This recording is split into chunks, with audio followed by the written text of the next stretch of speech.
спорттық тағамдар. Масса жинау үшін қандай спорт питание ішу керек? Күш пен шыдамдылықты арттыратын спорттық тағамдар, креатин, гейнер, БЦА, витаминдер және оларды қалай қолданатыныңызды айтатын боламын. Баршаңызға ассалаумалейкум, байланысты Азамат Сапар. YouTube арнама көптен контент салмағаным үшін кешірім сұраймын. Видео салмағанымның жаттығуда прогресс жасап жүрмін.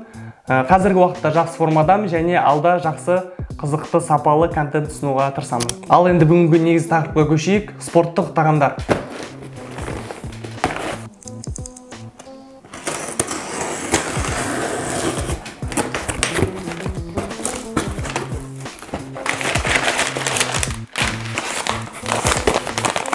Бета-аланин,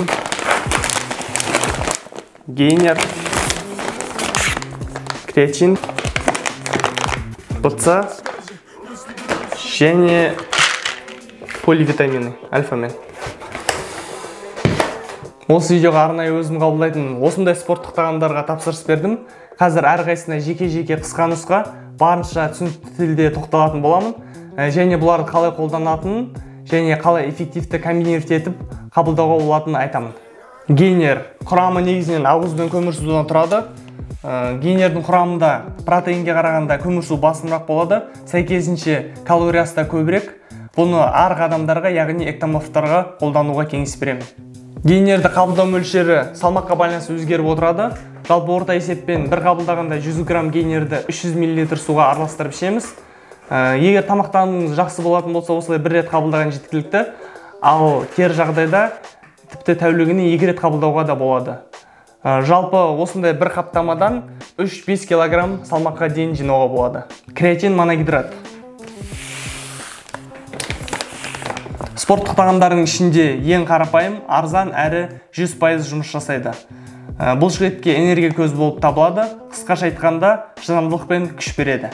Нәтиже бір қалыпты қабылдағаннан жақсы білінеді, яғни күнде стабильный қабылдау керек. Күніне 5-7 грамм қабылдасаңыз жеткілікті, бірақ қабылдап бастаған кезде 20 граммнан 5-7 күн қабылдап, сосын әдетті 5 граммға көшкен абзал. БЦА. Құрамы негізінен біздің ағзамыз өздігінен өндіре алмайтын амин қышқылдарынан тұрады. Олар лейцин, изолейцин және валин. Негізгі қызметті тез қалыпқа келтіру, яғни восстановление және шыдамдылықты арттырады. Амин қышқылдар бұлшықеттерді катаболизмнен, яғни өзін-өзі жеуден сақтайды. Орта есеппен БЦАны 5 грамм суға ерітіп жаттығудың алдын жартысын, жаттығудан соң жартысын ішуге болады. 5 грамм деп алып отырған шамасы 80 кг-ға сәйкес келеді. Салмақ аз көптігіне байланысты қабылдау мөлшері де өзгереді. Жаттығу жоқ күндері азанда қабылдаймыз. Мультивитаминдер.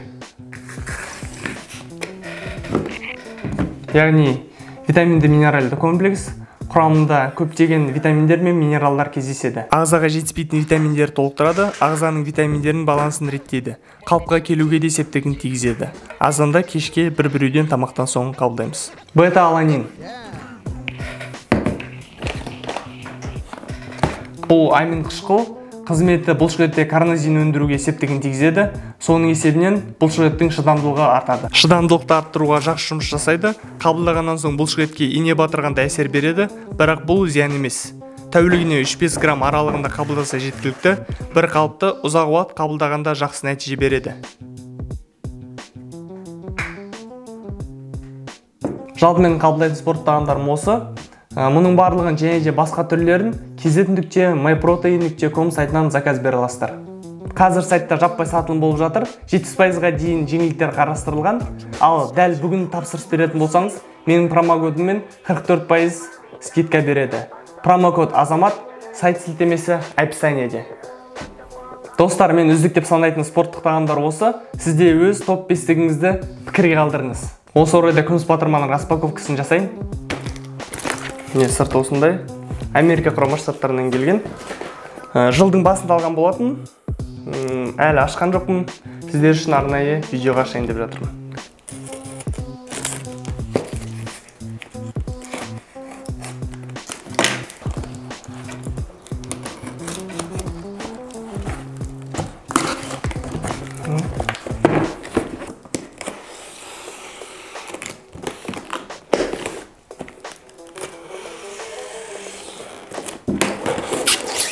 О.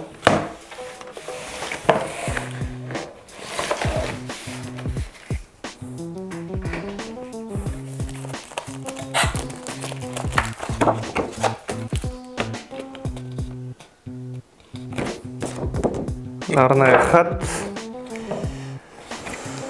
Не, кнопканың өзі.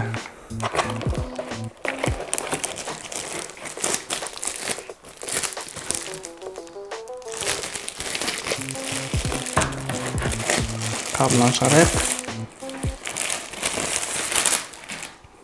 Достар, осыған дейін менімен бірге болғандарыңызға үлкен рахмет. Бұл біздің жетістігіміз.